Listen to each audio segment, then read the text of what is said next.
Hi, Matt. Hi. Maria, very Hey, nice to meet not. you. So this is your debut.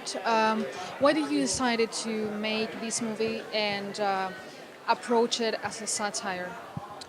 I think from the start, I love comedies. I love dark comedies. There were films like The King of Comedy by Martin Scorsese that was a huge influence. Chuck and Buck was another film. So I think I was influenced by certain films, but I think I hadn't seen this exact film before. And so when we were talking about social media and about how we could portray it, I think that was the first thing that came to mind was just let's make it a dark comedy. And I imagine everyone has asked you this already, but are you involved in social media? I am, yeah.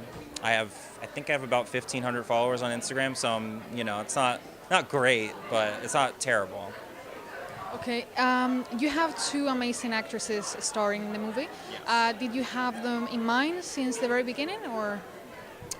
We didn't write it with them in mind, but I think as soon as we finished the script and I started thinking about it as a director, they were the two names at the top of my list. And actually, we were super lucky that because I feel like you never get your first choice with these things. You always end up at your fourth or fifth choice. And in this movie, all the entire main cast, it was all our first choices for who we wanted. And so that's just like a really rare thing. I feel really lucky to have them in it. And what are you planning to do next?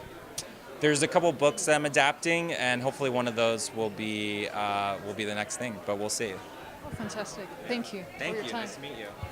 Well, that's my sort of. I moved there. I think almost like 15 years now. So it's been my home. It's my home, but I'm not from there. So I kind of have this love-hate relationship with it, and I really just wanted to give my perspective on that city. And I don't want people to think I love it, but there's also there's a darker side to it as well that I wanted to capture.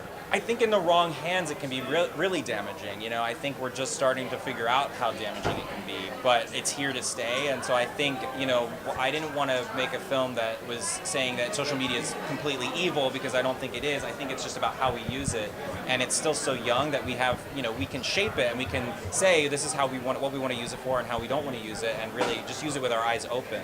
And I think that was the point of the film, is just to have people reflect on it in a way that maybe they haven't before.